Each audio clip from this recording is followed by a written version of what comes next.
Hi, and welcome to the R&B kitchen.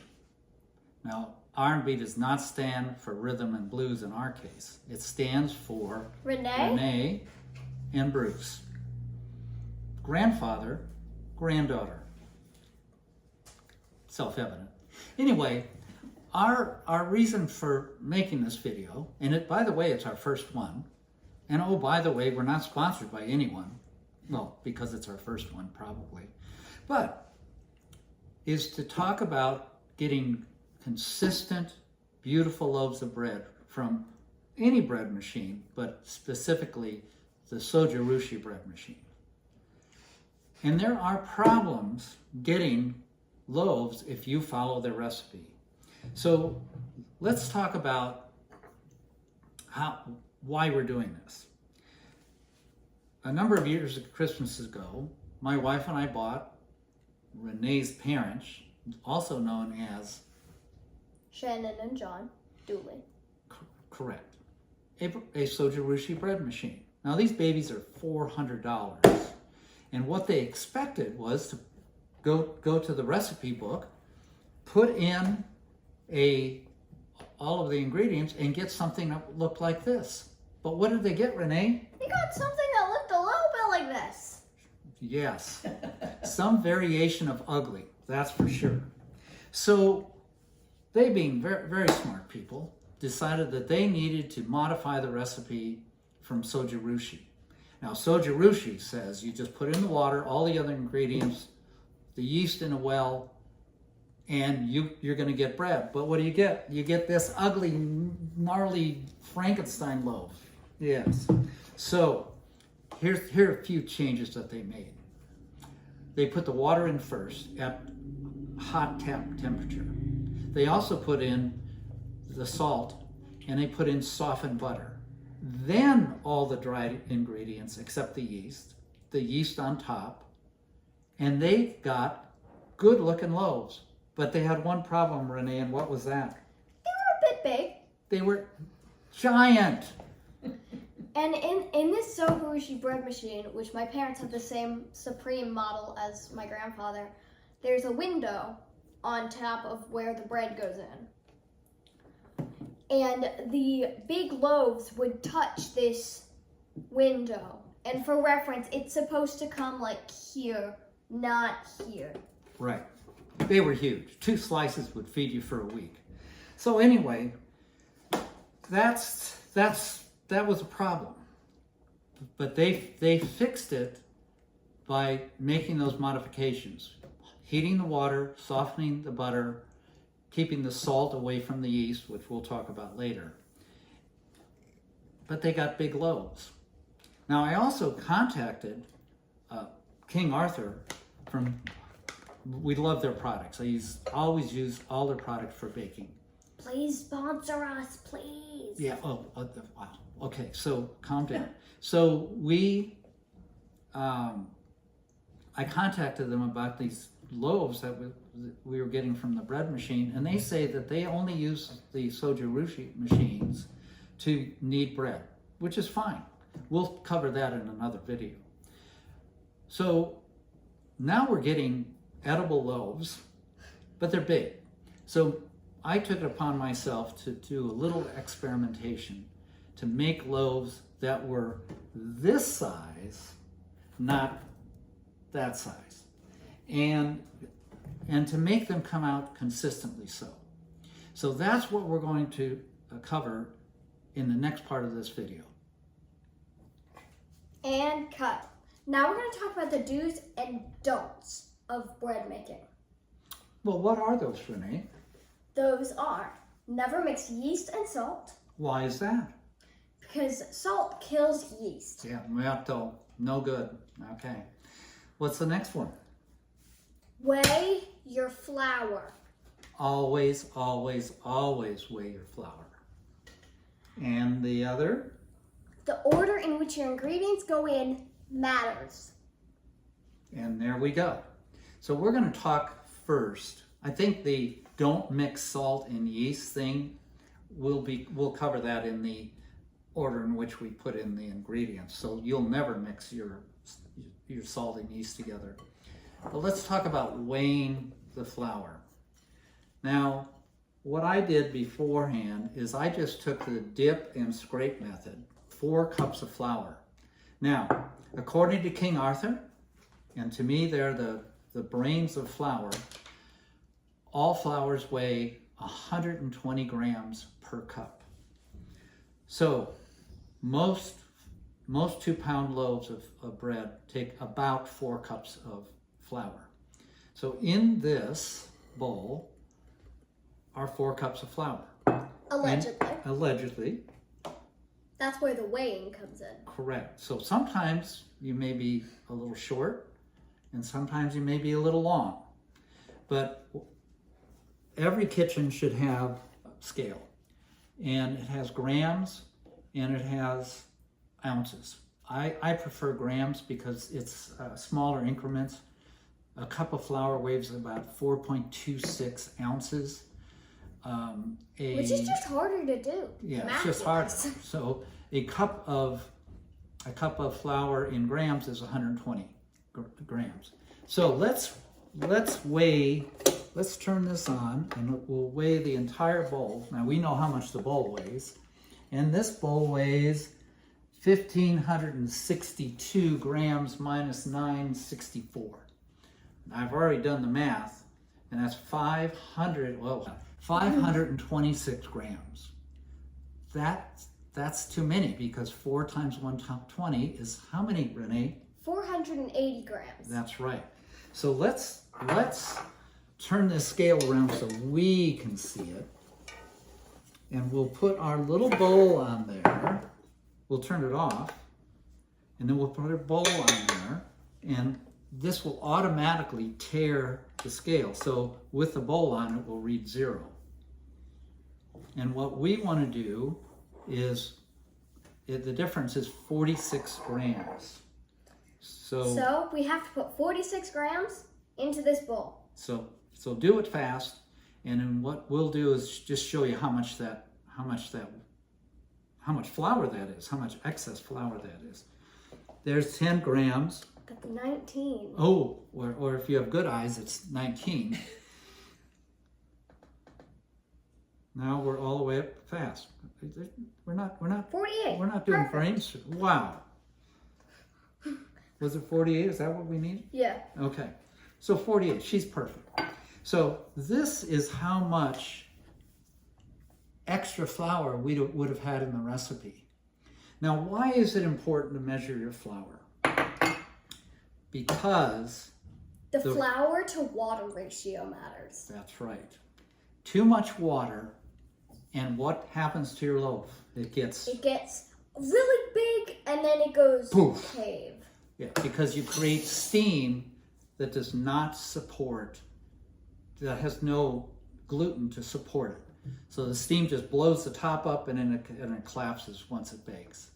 So if you see that, if you see a collapsed top, there can be 2 reasons. One, too much water, which is the number 1 reason, unless you're weighing your flour. And then all of a sudden you make good loaves, and then you see your top collapse maybe just a little bit. It's because probably your yeast is getting old. And yeast will die over time, even kept in the refrigerator. And so if you're putting your 2 teaspoons of yeast in the recipe and you're getting one side or the other that's not quite even, flat, yeah, or it's even, not domed up, then you'll know that you might have to put a little bit more yeast, maybe a 1/4 teaspoon in, to make up for the dead yeastes. Okay? Mm-hmm. So there we have it. So now what we're going to do is we're going to make a loaf of bread for you, and we'll show you how to put in the ingredients in the proper order, and we'll show you the results. So here we are with our Taylor scale.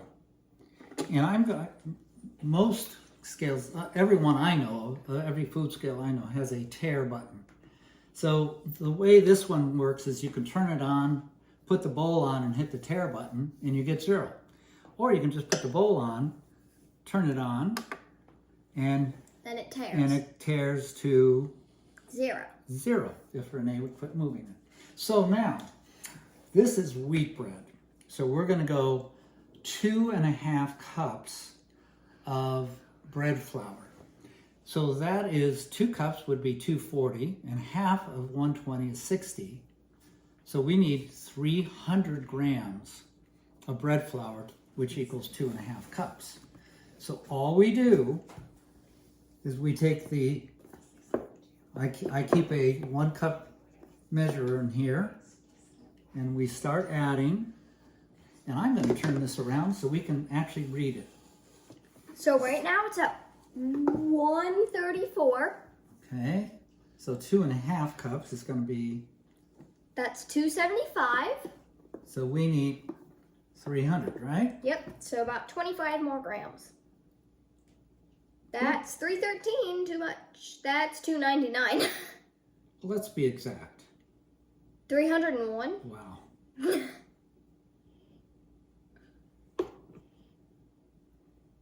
Ordinarily, Nope, that's 299. there we go. 300. 300, that's a lot of Perfect work. Usually if on the it's 301 or 299, I let it go. But we're making a film here. So we set aside the bread flour because we're done with that. And now, if my lovely assistant will just leave things there, we now have to add 1.5 cups of wheat flour. So 120 grams plus a half of 120 60. is 180. So So my we want lovely assistant is going to add wheat flour until we reach 480. 480. And we're at 407. Don't add all that. Keep going. 440. 39, but yes. Wow. Your eyes are younger. 448. Keep going. Keep going. We haven't got all day. We haven't got all day. 481. Good enough. We're going to go with 481. There we go. 480. No, Beautiful. it's still at 481. Wow. Now she's arguing. Now, that's perfect. Now, wow.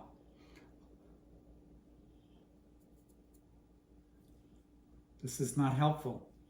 479 is close enough. Renee, It's not. Rose, Dooley. Let's get it exactly on the dot of 480. Will be 1 gram too less. And it will be next year before you There get it. we go. Oh, wow. Okay, I'm so happy that you're happy. She got it to 480 exactly. Wow. So we'll set that aside.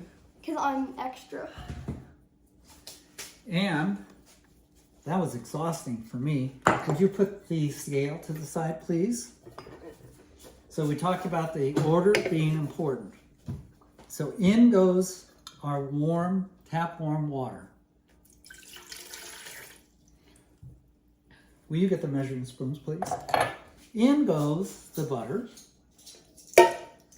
And in goes a teaspoon and a half of salt. Salt. Now, I use kosher salt. You can use regular table salt if you like. Now, And the other thing to know is this recipe will be, where do they put them, Renee? Where do we put them? link in the description. There you go. So the recipe will be there. He's new to this. Wow. And you're not. Okay, so then I what we watch more do, YouTube than you. what we do is we're going to add the flour right on top of this. The flour mixture. Nice. Spread it around a little bit, make sure there's no water showing. Then There's if you would grab There is some water. the white vital wheat gluten, That's that. brown. It's the brown stuff. You said it was white. And then the dry milk.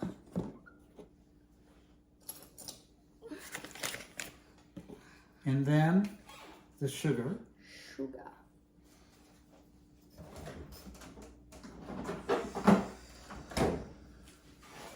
All the way. And then I keep my, like most bakers, I keep my yeast in the refrigerator. Now this yeast I buy from King Arthur flour, and I get, it's really a bargain. It's like 16 ounces for $9.95 or something. But it's getting a little old. This is the last of it. I've got some more on order. And it calls for 2 teaspoons. So I'm going to put a teaspoon in and another one.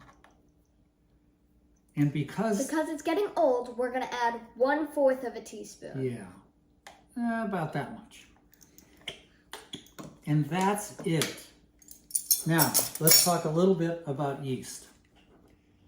There are 2 types. There's quick yeast, which is also bread machine yeast, and then there's regular yeast. So on this machine, this Zojirushi machine, there's basic and there's quick. If you're using fast yeast, use the quick setting. If you're using normal yeast, use the basic setting. Right, and the basic setting will give you 2 rises, and I think it gives a more complex, better tasting bread. So I'm going to I'm going to plug it in, and then what we're going to do is snap this in here. Now you have to make sure that everything is lined up properly. Because if you don't, So all we don't have to put, there's a crust setting on this. We don't have to make it darker or anything like that. All we do is we hit the go button, and the machine is going to make bread. And you're done. You can put everything away, and in 3.5 hours, we'll be back to show you the loaf that we made together. bam! Well, welcome back. This is Bruce, and not Renee and Bruce, because she's in gymnastics. So in about a minute, my wonderful Zojirushi bread machine will be beeping, and I will be pulling out the loaf and showing you how we did. It's been 3.5 hours minus 2 minutes, and I can tell, because you can lift the lid and see, that this loaf is going to turn out a little bit more rounded in the top than this one we showed you earlier. You see how that is indented a little bit? And if you recall, I discussed how my yeast is a little bit old, and those little guys, they don't all live, unfortunately. So I added about 1/4 teaspoon more to that recipe, and I think you'll see that this loaf is a little more rounded, because I'm always sure of my water and flour ratio, because I weigh my flour. So nothing's going to change there. So if there's some aberrations in the way the loaves come out, it's usually the yeast. So I'm expecting the triple beep very soon. And there it is. So we turn it off. We're going to lift the lid. Out comes the pan. And this really requires some shaking. Now, if you keep following us, we'll show you how to make sourdough bread. And that's the hardest to get out of the pan. I'm going to move this over a little bit so I have a little more room. But those little paddles have to be disengaged from the bread. And it's an engineering discussion how big to make the paddles. So there you go. That wasn't too bad. You can see where the paddles pulled out of the bread. And there's our bread. Now, not perfect. It's a little lopsided, but that's kind of part of the game. But it's, I would say, a much better looking bread than the one to my right, because I added a little more yeast. Both will taste exactly the same, but it's an aesthetic thing. So I'm sorry Renee couldn't be here. I know she would love to have you like and subscribe to our future videos. This is our first one. And we're anxious to make more. We want to show you how to make egg bread, which is her personal favorite. So I'm going to let her do all of that. And then I'm going to show you how to nurture sourdough starter and make sourdough bread.